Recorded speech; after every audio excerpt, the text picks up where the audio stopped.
This is the first time I've ever had a Capcom machine to work on. They're not very common at all in the UK, but they're really interesting and they're quite different from the normal Bally & Williams. So I'm just going to show you a few of the nice features.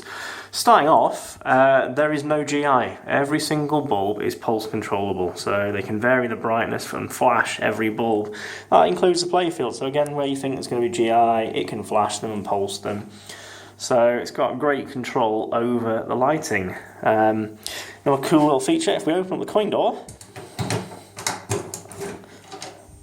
you'll see there's no buttons to press.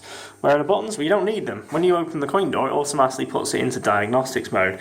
And you use the flipper buttons and the start button to go through the menus. The menu system is pretty nice. Let's have a look, let's do diagnostics. On the test. It's all very easy to navigate, all self-explanatory. It's a really good menuing system. So let's just close that up and slam the game. I'll just I'm going to power off the game and show you some of the features inside the back box. So if we have a look. So as you can see, strangely the entire backboard is covered by PCB rather than doing discrete wiring. I mean, these must have been pretty expensive. They're fairly decent quality as well. So yeah, they'd have been expensive to do. Two big PCBs. That's for so you got your columns and your rows, and then it's all fully controllable lighting. The only unusual thing, let's see how well you can see that. They've used right-angled Molex connectors, which they've surface mounted. I don't know why they've done that. I don't know why. So if you know what I mean, these are like your normal Molex 0.156 connectors, but they've been surface mounted on a right angle. I can't imagine that's better than through-hole mounting it. Maybe they did some research and decided it was stronger to do that, I don't know. It does seem unusual. I'll put that back on in a minute. Let's have a look in the back box. Now they've put quite a bit of effort in here. Let's just open up. So we've got little catches here. So, you know, nice hinged display panel, not the cheap thin plastic crap you get on modern Ballys and Williams, sorry. So you fold it down, nice big heavy duty metal shielding around the DMD. Got some decent speakers. So, not the best in the world, but they're reasonable. They certainly put the effort into the sound. They actually gave it some thought. They didn't just chuck in the nastiest speakers they could find into a flimsy plastic panel. It's got a nice solid panel, decent speakers, and both speakers have individual enclosures with foam sealing. So they've actually put some thought in, and they've actually put the correct volume enclosures there, it seems, to give it decent sound. And it has got good sound, so they certainly did do that alright. We've got a soundboard here. This is an MPEG audio board, so it's got some decent quality audio. And I don't know if it does anything else interesting, like if it has any sort of synthesizer, but I think it's just basically sample playback. Power supply at the top. It's actually very well laid out, nice and neat. Individual fuses, individual LEDs per voltage to tell you what is and isn't working. It's all very, very nice actually. This is the driver board, and that's quite significant because, like I say, it's got individually controllable lights. It's got certainly twice as many as a normal pinball machine, and you see it's got plenty of solenoid drivers as well. I believe it can also sense blown coils and potentially blown bulbs. I'm not sure about that. I think it definitely senses blown coils anyway, or shorts, so it can actually compensate and or disable things if needed to stop damage. So that's quite nice. Another nice touch is the separate switchboard. Can't see it particularly well. Basically, it's, you know, just separating the functions out. I actually like that, having it all separate. So if one thing is faulty, you can pull that one board out and work on it individually. So yes, I like that individual switchboard. And if you look at here, this is the CPU board. Fairly compact, very simple.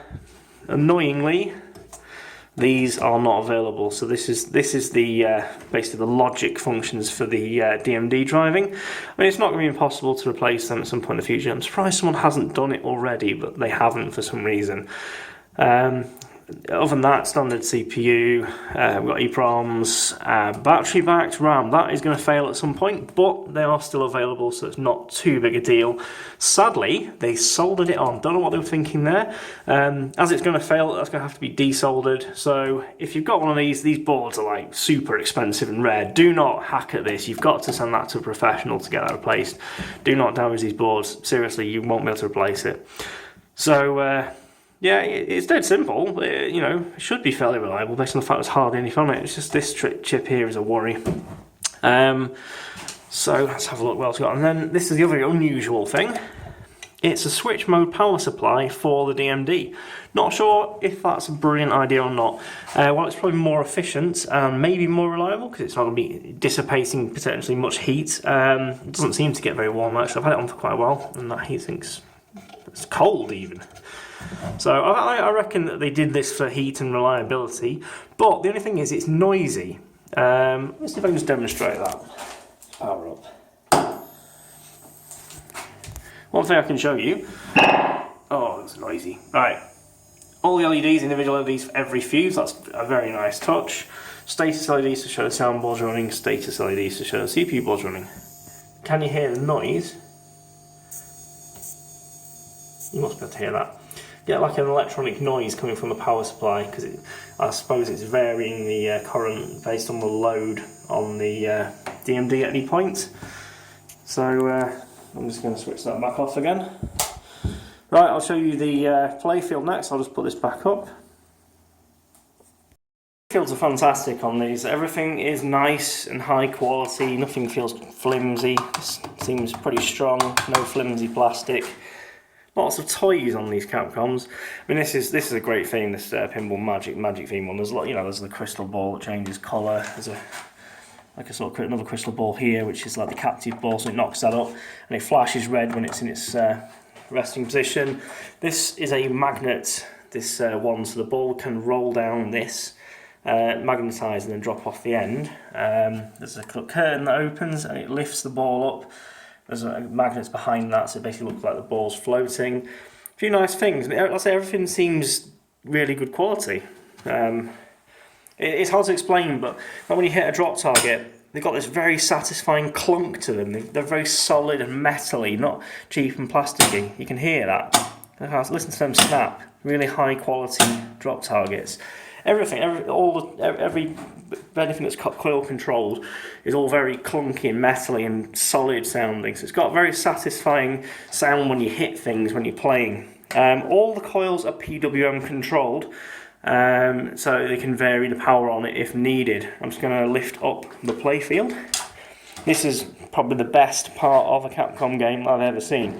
So I'm not really in the right position to do this, unfortunately. But if we just lift it,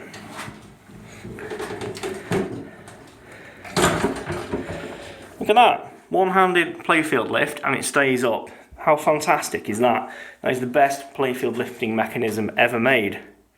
So really easy to get access, and because once it's folded up, it's lifted up quite high, you can get to everything, even the mechanisms down here.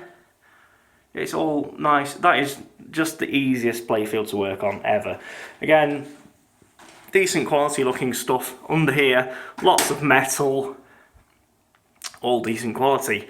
Another little feature of the Capcom games you might notice, if we look at the coils, every single coil is the same. So if you're an operator of these games, you only need to keep one type of coil in stock. That was the theory. It's a shame Capcom didn't take off and carry on going, because you can imagine just having to have one type of spare part.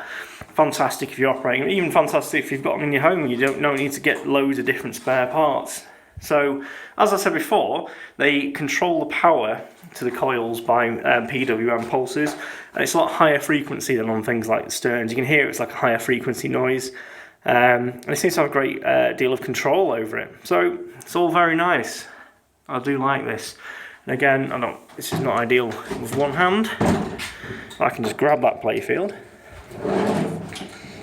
and I'm just going to make sure I don't drop it. So even while I'm filming, you can still lift it up and close it back down again with one hand. So it's overall very nice condition, very nice quality built machine. So again, it's a shame Capcom didn't take off and didn't carry on making games, because these are really nice. I'd love to have seen what they could have done if they carried on going now. I mean, imagine comparing this to a modern Stern game where it's all about saving money and cutting corners. This is very nice.